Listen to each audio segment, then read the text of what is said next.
Hello guys, ఇప్పుడైతే మనం ఫలక్నామా కాళీమాత టెంపుల్కి అయితే వచ్చేసాము. ఇక్కడ చాలామంది విజిట్ చేస్తుంటారు, చాలామంది వస్తుంటారు. హైదరాబాద్ మొత్తం వస్తుంటారు. ఇక్కడ అమ్మవారు ఎంత పవర్ఫుల్ అంటే ఏ కోరిక కోరుకున్నా నెరవేరుతుంది. అమ్మవారిని దర్శించుకొని ముడుపు కడితే 45 డేస్ నెరవేరుతుందని నమ్ముతుంటారు అందరూ. మేమైతే లోపలికి వచ్చేసాము. ఇప్పుడు కొద్దిగా దూరంలో ఉన్నాం అమ్మవారికి.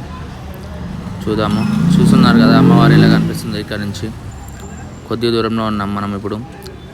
లోపలికి వెళ్తే చాలామంది కనిపిస్తున్నారు. ఇక్కడ కొబ్బరికాయలు కొడుతున్నారు, ముడుపులు కడుతున్నారు. చూడండి, ఇప్పుడు జూమ్ చేసి చూపిస్తున్నాను మీకు అమ్మవారిని. చూడండి, ఇక్కడ ముడుపులు ఇక్కడనే కడుతుంటారు. మీరు కూడా దర్శించుకోండి.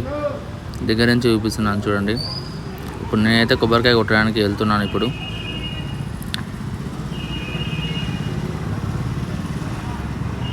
ఇక్కడ రేణుక ఎల్లమ్మ వారు ఉంటారు పక్కన. అమ్మవారి చుట్టూ తిరిగి బయటికి వెళ్ళాలి. ఇక్కడ ముడుపులు చూడండి ఎంతమంది కట్టారో. ఇక్కడ కొబ్బరికాయలు కొడుతుంటారు. చాలామంది వచ్చి ఇక్కడ ముడుపులు కట్టి కోరిక కోరుకుంటారు. ఆ కోరిక నెరవేరుతుందని వాళ్ళ నమ్మకం. చూడండి, నేనైతే బయటికి వెళ్తున్నాను అమ్మవారిని చూసి.